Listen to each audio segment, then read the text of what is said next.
In this module, we're going to discuss collateralized mortgage obligations, or CMOs. CMOs are a class of mortgage-backed securities that are created from underlying pools of mortgages or underlying pass-through securities, or indeed underlying mortgage-backed securities. We're going to see how tranches are created. We're going to see an example of a sequential CMO where we've got four tranches: tranche A, tranche B, tranche C, and tranche D. And we'll see how these tranches are created and how they've got different risk profiles that might appeal to different investors. In this module, we're going to discuss briefly what are called collateralized mortgage obligations, or CMOs. CMOs are mortgage-backed securities that have been created by redirecting the cash flows from other mortgage securities. They were created mainly to mitigate prepayment risk and create securities that are better suited to potential investors. In practice, CMOs are often created from pass-throughs, so we've seen already what pass-through mortgage-backed securities are, but they can also be created from other mortgage-backed securities, including, for example, principal-only mortgage-backed securities. Now, there are many types of CMOs. They include what are called sequential CMOs, CMOs with accrual bonds, CMOs with floating rate and inverse floating rate tranches, and planned amortization class CMOs, or PAC CMOs. We're only going to briefly discuss sequential CMOs. And I would point out here that the reason we're going through this module is just to give ourselves an idea of how these securities are constructed, to give ourselves another example of the process of securitization. There is also a worksheet, it's the third worksheet in our Excel workbook, which shows how a sequential CMO is created and shows how the cash flows for the different tranches in a sequential CMO are created. But I will emphasize here that this material, it's just there to show us how these securities are constructed and to give us an example of these securities. So don't worry too much about the details. The details aren't particularly important. The basic structure of a sequential CMO is that there are several what are called tranches. Now, this word appears very often in the securitization world. We're going to see it again when we discuss credit derivatives and what are called CDOs. So, the basic structure of a sequential CMO is that there are several tranches which are ordered in such a way that they are retired sequentially. What do I mean by that? Well, for example, the payment structure of a sequential CMO with tranches A, B, C, and D might be as follows. Number 1. Periodic coupon interest is disbursed to each tranche on the basis of the amount of principal outstanding in the tranche at the beginning of the period. Number 2. All principal payments are disbursed to tranche A until it is paid off entirely. After tranche A has been paid off, all principal payments are disbursed to tranche B until it is paid off entirely. After tranche B has been paid off, all principal payments are disbursed to tranche C until it is paid off entirely. And then after tranche C has been paid off, all principal payments are disbursed to tranche D until it is paid off entirely. So let's translate what we're seeing here. What we're seeing here is that there's going to be four tranches, A, B, C, and D. And when we look at the spreadsheet in a few minutes, we'll see what we mean by this. On each tranche, the interest will be paid to the investors in each tranche in every period. But principal will not be paid to the holders of each tranche. All of the principal payments will go towards paying tranche A investors. And only when tranche A's principal has been paid off entirely will the principal payments from the underlying mortgage pool be used to pay tranche B. And then, only when all of the principal for tranche B has been paid off will the principal payments go towards tranche C. And then only when tranche C's principal has been paid will the principal be used to pay tranche D. That's what we mean by retiring sequentially. The advantages of doing this is that we're creating these four new securities, tranche A, B, C, and D, in such a way that there's more certainty around when these tranches will get their payments. Here's our earlier picture showing the process of securitization. Again, you could imagine that we've got 10,000 mortgages forming a pool of mortgages. These mortgages form the collateral for our sequential CMO. So there's going to be tranche A, tranche B, tranche C, and tranche D. These are all securities. So this is a security. An investor can buy tranche A if you like. This is a security, this is a security, and this is a security. So investors can come along and buy A, B, C, or D. These are four different types of securities. They're all constructed from the underlying 10,000 loans or 10,000 securities. But in order to get a better idea of actually how this sequential CMO works, it's actually much easier to go to our spreadsheet, and that's what we'll do. So here is our spreadsheet with our sequential pay CMO.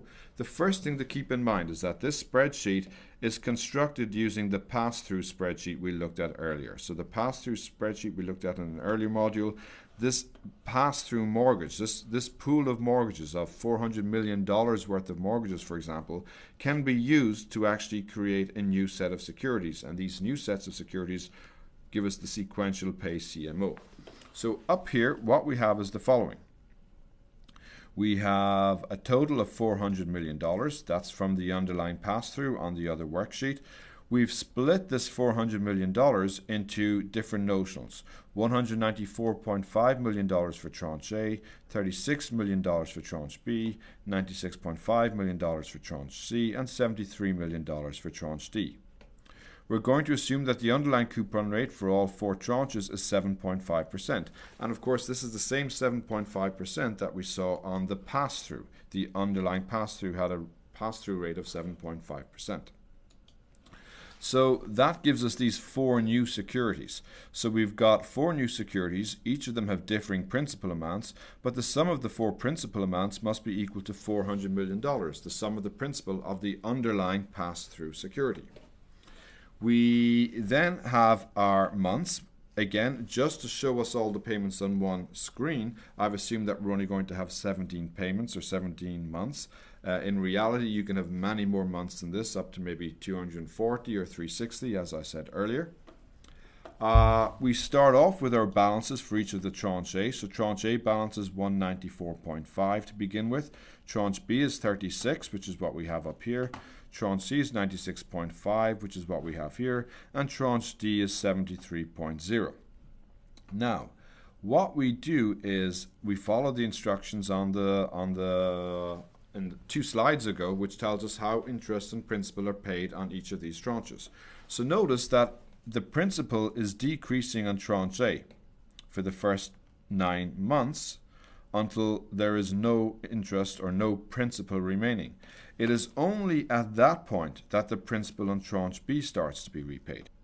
Notice that the principal on tranche B remains 36 in every period until the principal on tranche A has been repaid, and only at that point does the principal on tranche B start being repaid.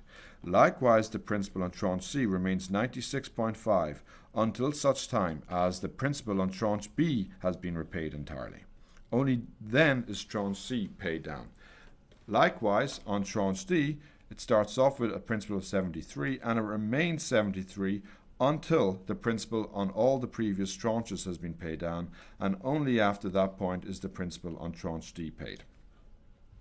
Notice these principal payments, by the way, are the principal payments that are calculated from the underlying pass-through on the previous worksheet. If you look at the formula, you'll see that it refers to the pass-through worksheet. So pass-through here is the worksheet here. So the principal payments are the principal payments computed from the underlying pass-through, and they are here. So 22.533, that is the principal payment that appears over here. So what we're doing here is constructing a mortgage-backed security, or CMO, with different tranches. So an investor could invest in tranche A, or another investor could invest in tranche B, and so on. And they're going to get this schedule of cash flows. One thing to notice here as well is we've actually calculated the average life of each tranche. So you can see how the average life is calculated by looking at this formula. Not surprisingly, the average life in years of tranche A is less than tranche B, is less than tranche C, and is less than tranche D. So for tranche A, it's 0.4 years. Tranche B, it's 0.8 years. Tranche C, it's 1.04 years. Tranche D, it's 1.33 years.